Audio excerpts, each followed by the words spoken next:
Welcome to the SCSEP orientation session.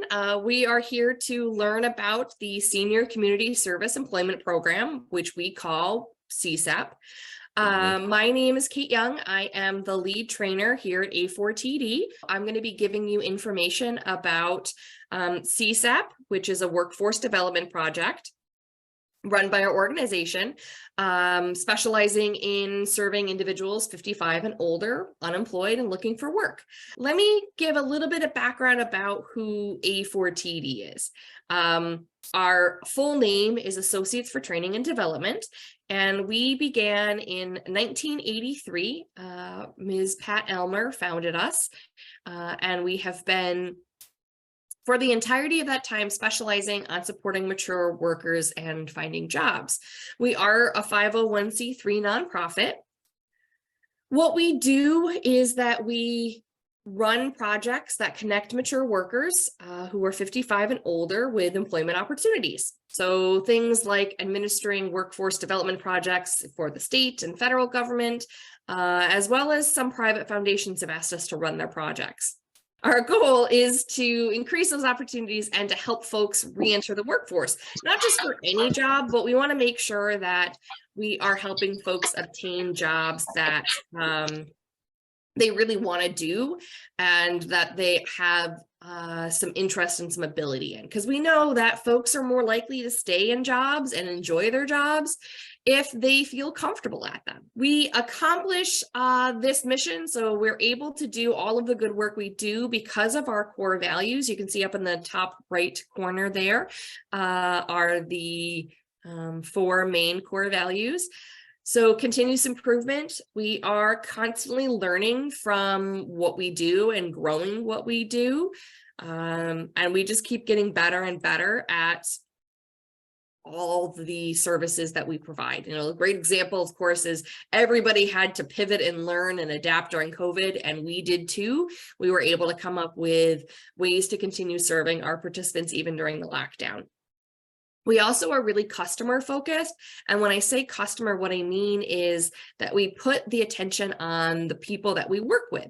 So folks who are eligible for the program, folks who are even considered ineligible, we make sure we refer them to organizations that can help them. But we also work with our community partners. And that's where the teamwork and partnership piece comes into our core values. Is our teamwork is all of those staff members here at A4TD that help each other and work with each other. We have regional coordinators and CMPAs and lots of different staff who are able to assist one another and help our clients as well. And our partnerships are super big in making sure we can provide services for our participants. And those partnerships are with our host agencies, which are other nonprofits, and other community organizations that help support our participants with all kinds of different services. So our organization is located in 5 states. We cover all of Vermont, most of Maine, most of New York, a little bit of Pennsylvania, a little bit of Connecticut. We originally started in northern Vermont. Our home office or administrative office is in St. Albans, Vermont. But in all of the states we serve and all of the areas that we serve, we have local offices. So, for example, if I zoom in here on New York, we have it broken into all the different counties. And so our capital region is this kind of orangish color. And if you are in one of those counties, you are served by those folks, and those asterisks are where our offices are. So there's Troy, we have an office right there. So we're able to serve our communities because we have offices all over the place. Looking at the rest of all of the maps here, any county that is colored in is a county that we serve. So we, like I said, cover most of Maine except for Cumberland and Lincoln counties. We cover all of Vermont. We cover central Pennsylvania, and then 3 counties of Connecticut. So let's get into the actual program. So what is the Senior Community Service Employment Program, which we call SCSEP? Little bit of context background for you. I call them my fun facts for the program, is that it was originally authorized as part of the Older Americans Act of 1965, part of Title V. And so it is the oldest jobs training program in the country and the only one specifically designed and developed to serve the mature worker. It's administered through the U.S. Department of Labor. So the DOL hands out grants to selected agencies to run the program at the local level. So A4TD is one of those private organizations or small organizations that received the funding, and we report directly to the Department of Labor. The way the system is designed is it really is a transitional training program meant to help individuals with training needs and barriers to employment. So we, don't take anyone who's just 55 and unemployed, is that we want to make sure that there is also a training need. Things like somebody needing to improve computer skills, or somebody who's reinventing themselves after a long career of doing something, who needs to learn a new occupational trade, or folks who have been at home for a while and want to come back to the workforce. So the participant receives training at a nonprofit or public agency, which we call host agencies. And it's really similar to an internship in that the participant gets workplace experience and learns occupational skills at that location and earns wages while doing it. Those wages are paid by A4TD out of the grant given by DOL. So there's no cost to the agency, there's no cost to the participant, it all comes out of the grant. And at the heart of this program is this dual purpose mission of community service and employment. We provide a community service by placing our participants at local nonprofits. And so our folks are learning new skills and helping out with those projects at the host agencies. So it allows those nonprofits to increase the service to its clientele in the community. So that's how we do community service, is that our participants are in these nonprofits, helping them expand their service, helping to improve their community while getting updated and new skills so that they can take it into employment. So there are immeasurable gains for the host agency when they partner with us. They can do more business and they can do more good in the area, and our participants get to have all of these great skills which they can take and move into employment. Is they have these new experiences that can go on resumes, they make connections and networking, so they have different references. All of these things are needed to move into that unsubsidized employment. And a lot of folks even increase their confidence because they are spending more time, learning and being needed and important. So they get a boost in confidence as well. So the goal really is for folks to come into the program, be at host agency, learn all of those great skills, and then move into employment. So the goal is not to have people stay in the program for very long. Our target is that most folks are job ready within, a year or so. As an image to help explain that a little bit better, an analogy is that SCSEP is basically a bridge to employment, is that our participants are over here on one side, unemployed and looking for work, and they go through SCSEP, so they cross the bridge over here to where the jobs are.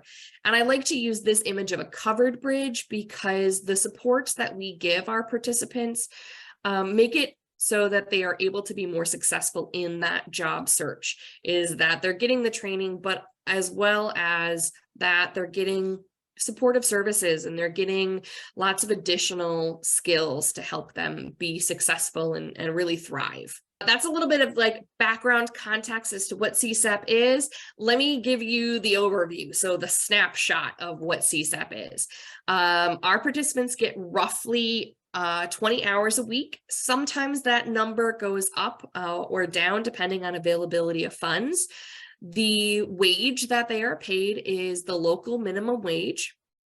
And the bulk of the day-to-day training is at that host agency that I mentioned.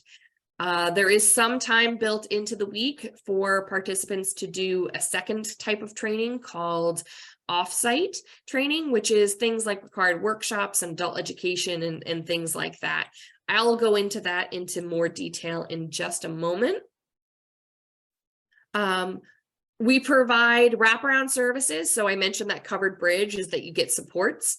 So we help our participants to get around the obstacles and barriers that keep them from obtaining or retaining quality jobs.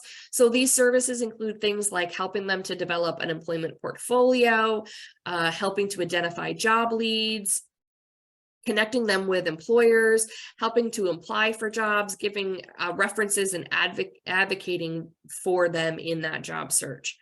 We also help participants with supportive services, meaning that if our participants are struggling with needing food assistance or housing or fuel or something like that, we will connect them with the community partner that can help them with those needs. All of our participants, when they enroll and begin their training, are given an individual employment plan, which we call an IEP. And it's something that Department of Labor has actually acknowledged as a best practice. And so what it does is it is a document that helps kind of track all of this stuff here that I was just talking about. Is it's broken up into different sections and different segments that allow us to support and make sure that our participants are being well taken care of. So I have some screenshots of just what it looks like. So that way, you know, it's when you get your own IEP, you can kind of see it. So we have the identification of needs section, which helps track all of those wraparound services, things like the supportive services needing those basic needs, adult education or offsite training. We also track participants' proficiencies in their job skills, so that way we can make sure that our participants are growing and learning. And we also keep track of their job search and their job readiness. So that's just what that document is, and it helps to support the participant, and it helps us to really make sure that everything is going well for the participant. Getting into some more detail here, when you enroll in SCSEP, you are put into what's called a training track, which is an industry. So you pick what kind of a job or what kind of occupational goal you have, and we match it with a training track, which is what our IEPs are based off of. So what we've done is we've done some research on the labor market index through ONET, and we have found high growth, high demand jobs in 9 different areas. So we offer training and offer connections with host agencies in healthcare, both in the home health aide, which is kind of a companion role, and the personal care aide type of position, which is something that's a little bit higher level and more direct care.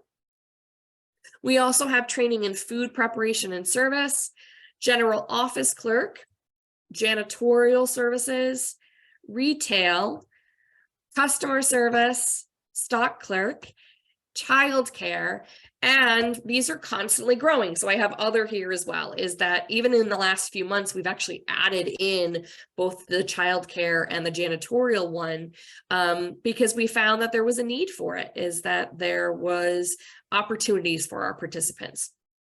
Now, these tracks are designed to be fairly generic, so that way we can get you started with some basic training, and then we can hone in on what your occupational goal is. So this is actually an image of one of our participants.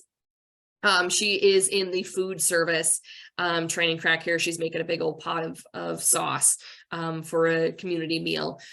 But what we do is we sit down and talk to you about what occupational goal you have. You know, what do you want to be when you grow up? And we determine what kind of a training track would be best for you. And again, they're meant to be generic, they're meant to be individualized. So for example, somebody wants to be a pharmacy technician. That's their occupational goal. Well, we can either put them in a healthcare track if they want more of that medical focus, wanting to be a pharmacy technician in a hospital or in a nursing home. So we want to give them that experience so they have more of the direct care healthcare experience. But if they're looking for being a pharmacy technician in like a CVS or a Walgreens or like a local pharmacy, then maybe we consider putting them in more of a retail training track so they get the experience of working with customers and running a register and doing stocking shelves. So we talk to the person and we make sure that whatever training track, whatever training option we go with fits their interests, fits what they're looking for. Okay, so our approach is really individualized here. All right, so getting into the actual structure, right? I did the mile high view, gave some context about the types of training we can offer. Let's get into the more specific elements of what this looks like. So I mentioned that folks do about 20 hours a week, and the majority of it is at a host agency. So our host agencies can either be a 501c3 nonprofit or a public municipality. So here on the screen, you can see a bunch of different examples of host agencies that we utilize. And it is just a smattering. It's not exhaustive. We have so many different types of host agencies and a lot of variety of them. So that's the majority of your training is going to be at the host agency, working on tasks assigned by the supervisor, and learning all kinds of skills in that occupational goal. The other type of training is what we call off-site training, which participants can spend about 5 hours a week at it. And that off-site training is broken into several different options. Is that maybe participants are going to go to a job readiness workshop. So they go to a workshop offered by Department of Labor in how to write a resume or how to do interview skills. Well, that is training that is paid for. We have participants who are working on their GED and are going to adult basic education classes. This is an image of one of our participants from 2021 who earned her diploma working through our program and working with the Vermont Adult Learning Val. She was able to succeed and get her diploma. We also help participants with computer training, and well, let's face it, who doesn't need computer training? Everything is changing so fast. There's always something new to learn. So we have virtual course options, but we also connect folks with community classes. Local libraries often have computer courses.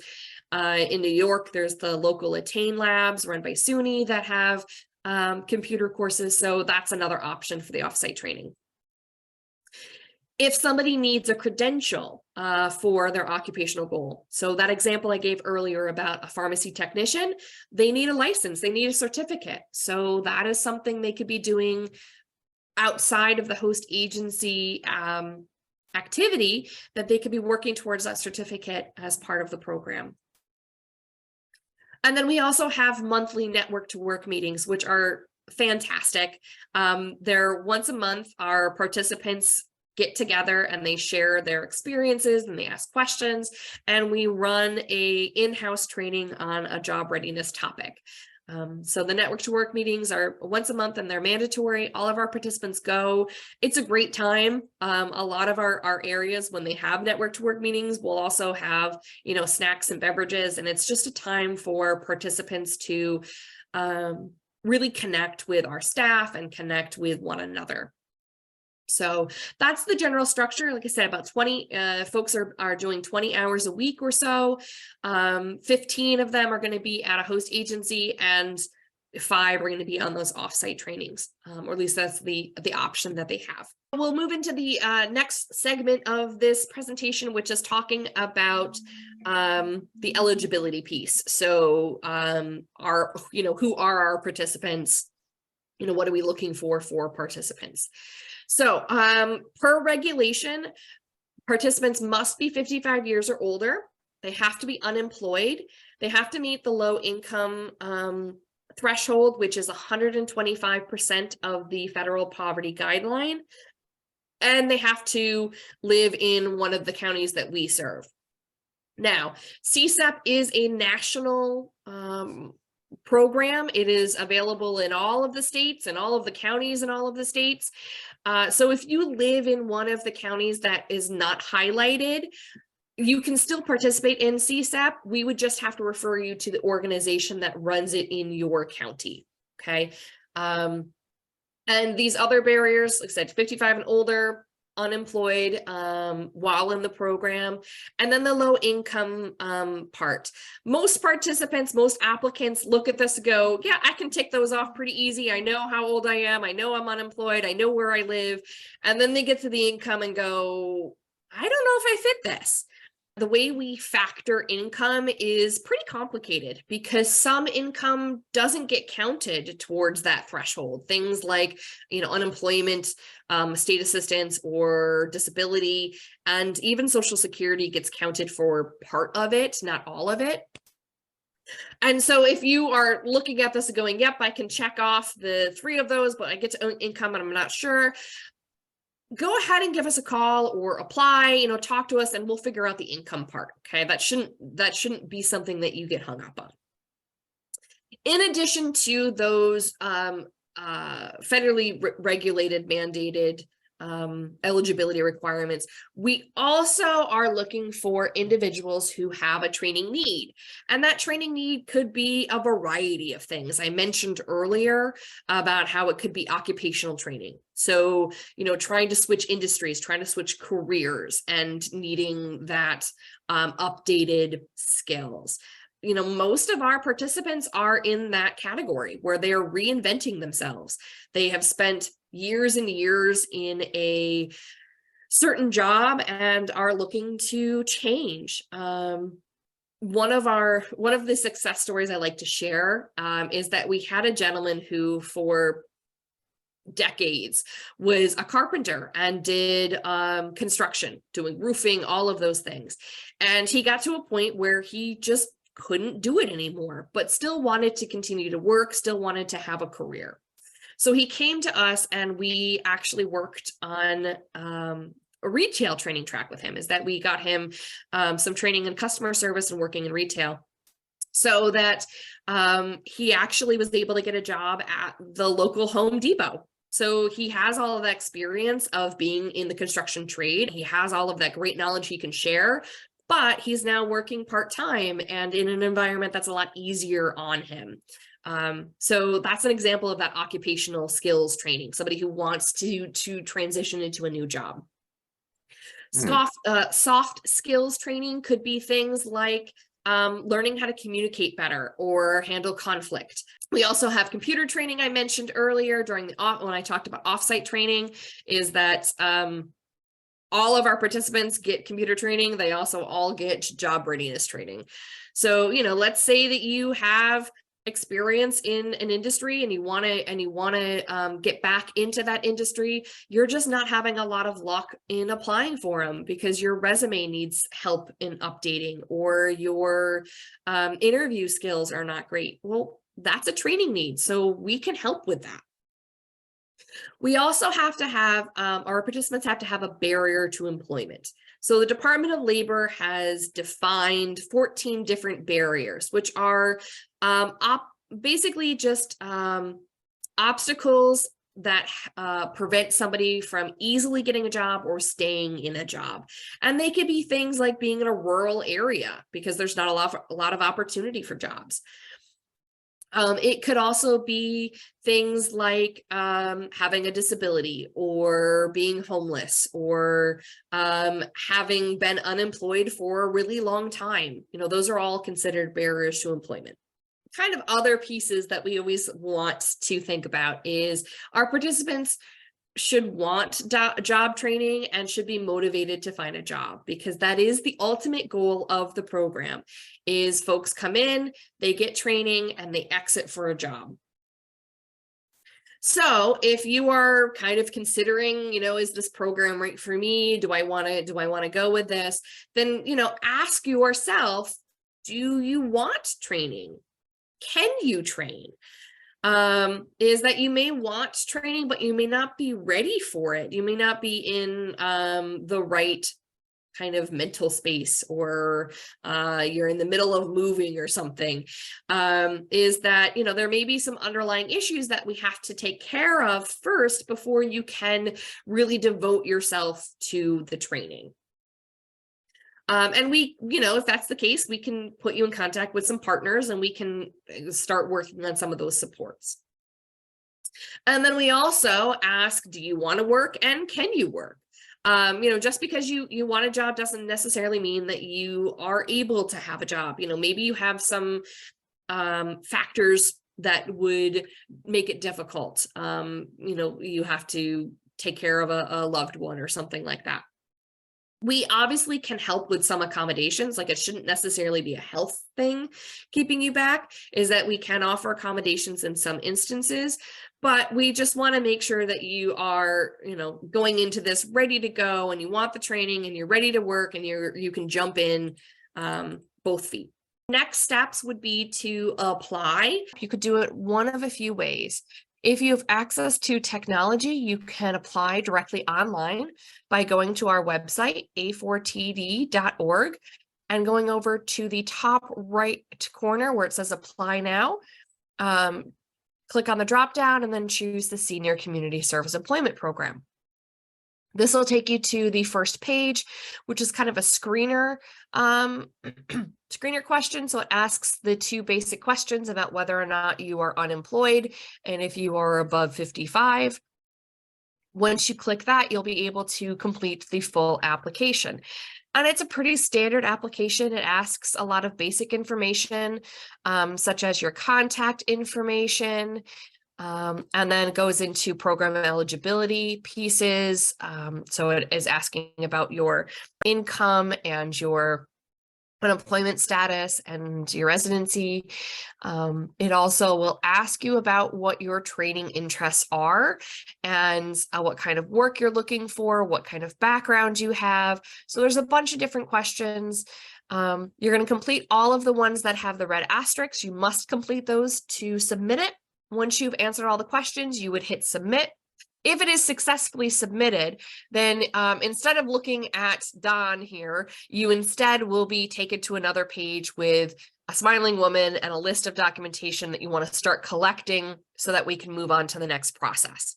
If you don't have access to technology, you can also apply directly in one of our offices. You can call one of them or stop in and they can help you fill out the application.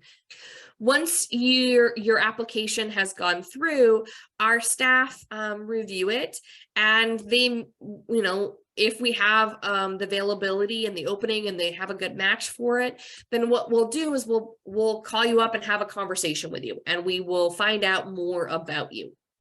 So we will ask you things like, you know, why you applied for SCSEP, and this is not an interview. It really is just a conversation so that we can get to know you better and get to understand more about you, you know, what your needs are, what your interests are, what your goals are. So that way we can make sure we have a good fit and a good match for a host agency. We also will ask about what previous work experience you have, because that provides us with a lot of information about your transferable skills, soft or hard. And allows us to kind of figure out what training track might be good for you or what host agency options are available. We also talk about what your training needs are. You know, what are you interested in learning? What do you need help with? Again, not an interview, so it's okay to say you need help. It's okay to acknowledge that you're not good at something in this. It's better if you do, because that way we can identify what we can work on with you. You know, what problems can we help you solve? What can we help you overcome? We also talk about what you have been doing for your job search currently, right? Are you looking for work? What kind of work are you looking for? How successful or unsuccessful have you been? Because that lets us know maybe where some more supports could be needed. And then also we just kind of ask other things. What makes you tick? What do you value? What do you find interesting? What kinds of jobs did you like or not like? Do you do any volunteering? Are there any medical concerns? Just lots of different questions to get to know you better. Okay, and so that's what happens next. So you do the application, our staff reviews it. If we think you're a good match, if we think that you're appropriate for the program, we'll have a conversation with you to ask all of these questions. And then we also share with you the participant responsibilities. I like to share this during the presentation because I believe in, being transparent and making sure everybody is on the same page. So if you are brought into the program, we're going to have you do an enrollment. We're going to move you through and get you training and everything. You should be aware that we have expectations. And so I know it may be difficult to read this on your screen. It may be small. So I'll just kind of summarize the key parts here. So applicants are expected to attend any scheduled meetings, and if they can't, they notify us in advance so we can reschedule. We also expect folks to respond to our outreach. If we give you a call, that you call us back within a reasonable period of time. If we reach out 3 times and there's no response, we have the option of not continuing with the application. Like, we'll just move on to somebody else. We ask that applicants and participants provide documentation that's required. So the Department of Labor requires us to collect certain things. And so we expect our applicants and participants to bring those things to us, to provide those within a reasonable time period. To the best of their ability, participants and applicants will provide accurate and complete information. That they will cooperate with us when we give assessments and all of the other paperwork as part of this process. Applicants will not use, possess, or be under the influence of any alcohol or illegal drugs. And then lastly, that you'll behave in a courteous manner when you do meet with us. So that is the 7 kind of responsibilities, expectations for it. So that is the majority of the information I have to share about what the program is and what our participants, our clientele are, what we look for.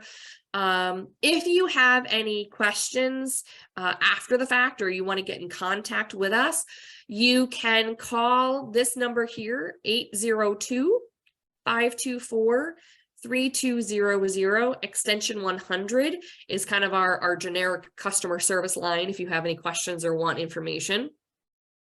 You can also go to our website of A4TD.org, and there is all of the local office contact information that's listed there. So if I go to A4TD.org, which is our website, and I go up here to where it says contacts and locations at the top, it will provide us with a couple of different options. Here is that you can, if you know roughly where your location is in the state, you can, click on the blue dot and it will give you the information here. So this is the Albany information. For those who may or may not be comfortable utilizing the map, if you scroll a little further down, you have all of the information by state. So if we go to New York, go to our kind of scroll through looking for our rough region. There's some stuff here about Kingston and Potsdam, or here in New York, or Pennsylvania, Maine. They're all set up the same way. So you can scroll through looking for your town or the closest town to you, and it will give you the phone number of a staff member. And if we have an open office there, it will give you the specific address to go to. Okay, so that's how you navigate the website, looking for contact information if you would like to get a hold of one of our staff members in your area.